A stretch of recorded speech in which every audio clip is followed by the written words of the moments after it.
Visakha central jail నుంచి 37 మంది సిబ్బందిని బదిలీ చేశారు. కుటుంబ సభ్యులతో కలిసి ఆందోళన చేయడాన్ని సీరియస్గా తీసుకున్నారు ఉన్నతాధికారులు.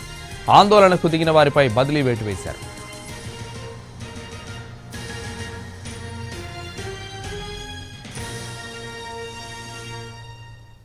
అయితే తనిఖీల పేరుతో తమ వాళ్లను జైలు సూపరింటెండెంట్ అవమానపరుస్తున్నారంటూ పిల్లలతో సహా కానిస్టేబుల్స్ కుటుంబాలు సెంట్రల్ జైలు దగ్గర నిరసనకు దిగాయి.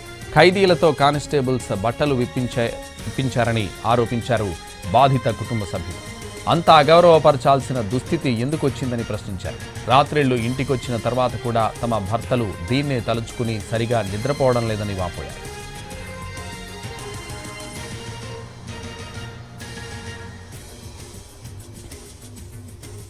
గతంలో షిఫ్టుల ప్రకారం విధులు నిర్వర్తించేవారని ఇప్పుడు జనరల్ షిఫ్ట్ అంటూ ఉదయం 8 గంటల నుంచి రాత్రి 7 వరకు జైల్లోనే ఉంచేస్తున్నారని ఆరోపించారు.